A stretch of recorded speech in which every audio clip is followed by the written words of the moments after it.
नमस्कार, मी डॉक्टर वैभव गायकर, चैतन्य हॉस्पिटल आणि advanced laparoscopy centre Otur या ठिकाणी स्त्रीरोग प्रसूती आणि वंध्यत्व तज्ज्ञ म्हणून कार्यरत आहे. गर्भपिशवीच्या तोंडाचा कॅन्सर टाळण्यासाठी HPV व्हॅक्सिन किंवा HPV लस ही प्रभावी सिद्ध झालेली आहे. ह्या HPV व्हॅक्सिन बद्दलची ही अतिशय थोडक्यात माहिती आपणासमोर मांडतोय. संपूर्ण जगभरातील स्त्रियांमध्ये आणि साहजिकच भारतातील स्त्रियांमध्ये गर्भपिशवीच्या तोंडाचा कॅन्सर किंवा सर्व्हायकल कॅन्सर हा अतिशय मोठ्या प्रमाणामध्ये आढळणारा एक कॅन्सर आहे. HPV किंवा ह्युमन पॅपिलोमा व्हायरस ह्या विषाणूचा संसर्ग हे गर्भपिशवीच्या तोंडाचा कॅन्सर होण्याचं एक सर्वात प्रमुख कारण आहे. लैंगिक संबंधांना सुरुवात झाल्यानंतरच्या वयोगटामध्ये HPV व्हायरस ह्या विषाणूचा संसर्ग हा मोठ्या प्रमाणामध्ये होण्याची शक्यता वाढते आणि म्हणून लैंगिक संबंधांना सुरुवात होण्याच्या आधीचा जो वयोगट आहे ह्या वयोगटातील मुली आणि स्त्रियांमध्ये जर HPV व्हॅक्सिन दिलं तर भविष्यामध्ये होणारा गर्भपिशवीच्या तोंडाचा कॅन्सर हा टाळता येणं शक्य आहे.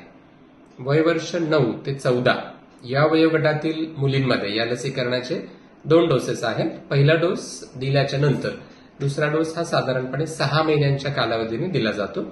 याला 06 शेड्यूल असं म्हटलं जातं. वयवर्ष 15 ते 26 या वयोगटातील मुली आणि स्त्रियांमध्ये ह्या व्हॅक्सिनचे 3 डोसेस आहेत.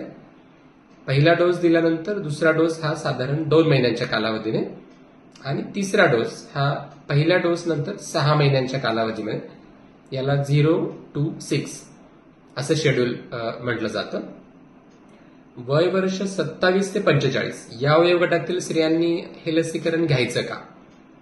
तर साधारणपणे या वयोगटामध्ये HPV व्हॅक्सिन हे फारसं प्रभावी सिद्ध झालेलं नाही, परंतु काही प्रमाणामध्ये या व्हॅक्सिनचा प्रभाव या वयोगटामध्ये सुद्धा जाणवत असल्यामुळे वयवर्ष 27 ते 45 या वयोगटातील स्त्रिया सुद्धा गर्भपिशवीच्या तोंडाचा कॅन्सर काही प्रमाणात टाळण्यासाठी हे HPV व्हॅक्सिन घेऊ शकतात.